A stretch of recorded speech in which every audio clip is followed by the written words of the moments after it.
자, 남은 시간 동안에는 이제 두 분과 함께 늘 저희가 마무리할 때 하는 그 코너죠. 다음 주에 잘 갈 종목, 월요일 공략주를 알아보는 시간을 가져보도록 하겠습니다. 앞서서 뭐 섹터도 좀 골라주시기도 했고 시장에 대한 전망도 나눠주셨는데 과연 두 분께서는 어떤 종목들을 가지고 오셨을지 또 확인을 해보도록 하겠습니다. 자, 두 분께서 가지고 온 월요일 공략주입니다. 보시죠. 자, 월요일 시초가 공략주로 유 대표님께서는 롯데관광개발을, 이 대표님께서는 YG플러스를 가지고 오셨습니다. 자, 각각 들어봐야 할 텐데요. 일단은 쭉 이어가네요. 앞서서 네. 계속 말씀을 해주신 것처럼. 네, 맞습니다. 일단 다음 주에 우리가 좀 피해갈 수 있는 종목. 그러니까 기존에 제가 약간 수익률 좀 노리면서 종목을 얘기 드렸다면 다음 주에 좀 안전하게 갈 수 있는 기업은 좀 중국 소비주들이 아닐까 판단하고 있고, 롯데관광개발이 어쨌든 이제 카지노 매출 성장세 1월 달에 상당히 좋게 나왔습니다. 그러면은 앞으로도 계속 좋았고 앞으로 더 좋을 수 있다는 것이죠. 특히 이제 다른 카지노 업체들과 다르게 롯데관광개발은 복합 리조트 사업을 하지 않기 때문에 수익성이 상당히 좋게 나오고 있다라는 부분들도 우리가 주목을 해야 되고, 오늘은 엄청 추웠어요. 어저께까지만 따뜻했는데. 예. 근데 사실은 또 다음 주 넘어가면 또 따뜻해질 거예요. 그러면 조금 지나면 제주도 노란 유채꽃이 개화를 할 텐데, 즉 무슨 얘기냐면 이제 관광객이 들어오는 성수기 시즌에 들어간다는 거죠. 앞으로 관광객이 더 늘어나면 꼭 중국인이 아니라고 하더라도 관광객이 더 많이 늘어날 수 있는 시즌으로 가고 있다는 부분들도 우리가 주목을 할 필요가 있지 않을까 판단을 하고 있습니다. 그러면 호텔 객실 점유율도 더 높아질 수밖에 없겠죠. 그래서 지금도 90% 이상이라는 걸 감안하면 그런 것들 감안했을 때 저는 일단 35,000원까지는 목표가 열어놓고 조금 더 끌고 가신 전략 이어갈 수 있다 판단하고 있고요. 손절가는 큰 의미는 없지만 그래도 리스크 관리 차원에서 22,000원, 이게 이제 1월 달에 저점 원절이거든요. 그래서 22,000원만 이탈하지 않는다 그러면 조정이 나와도 분할 매수할 수 있는 기회가 아닐까 판단하고 있습니다. 네, 좋습니다. 뭐 사실 카지노주가 이번 주에 또 주목을 받기도 했고 실적에 대한 부분도 주목을 받았잖아요.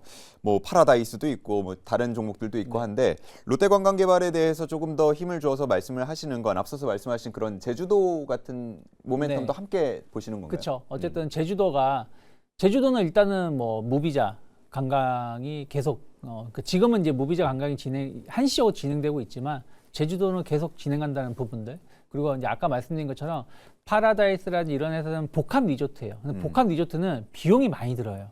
왜냐하면 지금 같은 비성수기에는 호텔 점유율이 상당히 낮거든요. 그러다 보니까 그 유지하는데 비용이 많이 드는데 롯데관광개발은 그런 게 아니라는 것이죠. 거기다가 관광객이 더 많이 들어오게 되면 호텔의 그 객실 단가도 엄청 높아질 수 있는 부분들이 좀 있다 보니까 그런 것들이 조금 더 매력으로 작용할 수 있지 않을까 판단하고 있습니다. 네, 좋습니다. 롯데관광개발이었고요. 목표가 35,000원, 손절가 22,000원까지 참고를 해주시면 되겠습니다.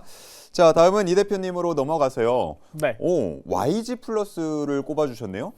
네, 지금 상반기에 이제 엔터 쪽에서 이제 업황 개선된다 이야기가 많이 나오고 있잖아요. 첫 번째로 이제 방탄소년단이 그 스타트를 끊고 이제 BTS뿐만 아니라 글로벌 아티스트들 지금 상반기부터 음반 발매 일정이 다 나왔거든요.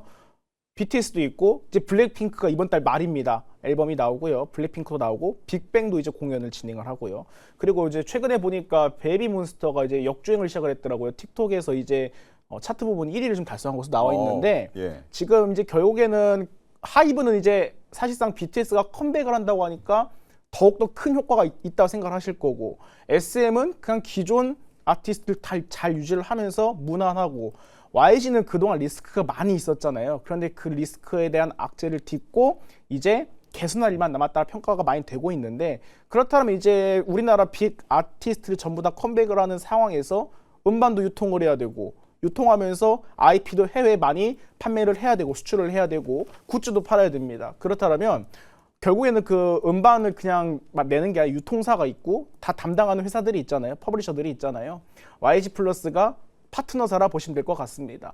YG 플러스의 최대 주주가 YG 엔터테인먼트고요. 그리고 BTS 하이브의 음반 유통 파트너사가 또한 YG 플러스입니다. 올해 대거 아티스트들이 전부 다 컴백을 하는데 저는 분명한 수혜가 있지 않을까라고 말씀을 드리고 싶습니다. 그리고 실적 같은 경우도 아직 발표를 안 했지만 2024년도에 많이 안 좋았어요. 13억밖에 영업이익이 안 나왔었는데 아마 이번에 실적 발표가 되는 순간 좀 굉장히 큰 영업이익이 나오지 않을까 전년 대비해서 이렇게 좀 말씀을 드리고 업황 개선적인 부분도 말씀을 드리겠습니다. 차트를 보실게요. 작년에 관련 엔터 이슈를 타고 주가가 올라갔었는데 하반기 들어가지고는 제일 많이 빠졌어요. 예. 엔터주 안에서 제일 많이 빠졌고, 그런데 여기서 만약에 주가를 더욱더 뺄 거였으면 진작 뺐어야 되는데 지금 3, 4개월 동안 계속 똑같은 자리만 맴돌고 있습니다. 상승장이건 하락장이건 계속해서 비슷한 자리에만 움직이고 있어요. 이 구간 같은 경우는 충분히 우리가 아무도 안 쳐다볼 때 물량을 모아가야 하는 구간이다, 이렇게 좀 말씀을 드리도록 하겠습니다. 목표가는 8,000원 의견 드리겠고요. 1차적으로 손절가는 6,200원 말씀을 드리도록 하겠습니다. 네, YG 플러스고요. 목표가 8,000원, 손절가 6,200원. 지금 남들이 주목 안 할 때 우리가 물량을 한번 좀 챙겨보자, 모아가보자, 이런 전략을 짜주셨는데요. 제가 앞서서 이제 유 대표님께도 왜 롯데관광개발이냐, 다른 종목들도 있는데 이런 질문을 드렸듯이 왜 엔터 쪽에서도 YG 플러스냐라는 질문을 한번 드려보고 싶은데, 네. 왜냐하면 엔터주가 사실 말씀을 해주신 것처럼 작년에도 그랬고 또 올해 들어서도 조금 반짝하는 타이밍들이 있었거든요. 그리고 실제로 주가도 좀 물론 조정이 이후에 나왔습니다만 좀 탄력적으로 움직이는 종목들이 분명히 있었어요. 그리고 네. 뭐 지금 말씀을 해주신 뭐 BTS나 이런 모멘텀 생각한다 그러면 지금 엔터 44 화면에도 나오고 있는데 이런 종목에 대해서 구미가 더 당긴다라고 느끼시는 분들도 계실 것 같아서 이전에 이슈 있을 때 주가 별로 반응 없던데요, YG 플러스 왜요? 라는 질문을 하실 수도 있을 것 같은데 네. 어떻게 답변을 주시겠어요? 그 작년에 그 주가 11,400원까지 올라갔었잖아요. 그 당시에 이제 BTS 특정 멤버가 솔로 컴백을 한다고 했을 때 크게 갔었습니다.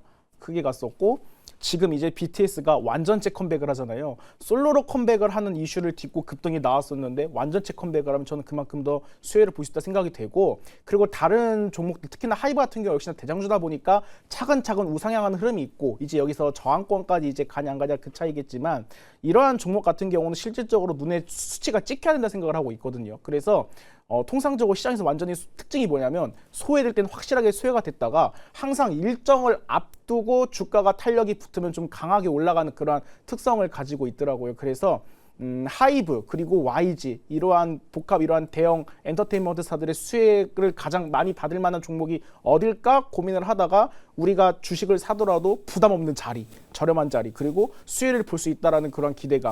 그래서 저는 이 종목이 매력적으로 다가왔다, 이렇게 말씀드리겠습니다. 네, 아주 자세한 설명까지도 남겨주셨습니다.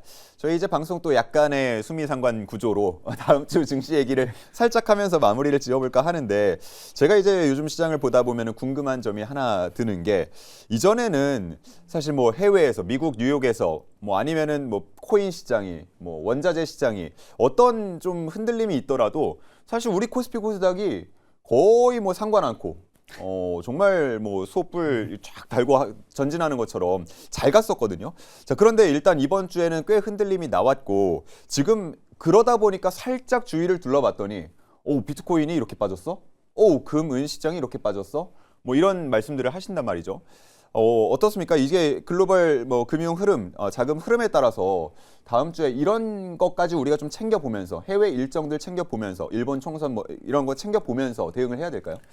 사실은 뭐 우리나라 증시가 이번 주에 좀 변동성이 좀 크긴 했습니다만은 글로벌 증시의 어떤 위험 신호가 감지되고 있는가?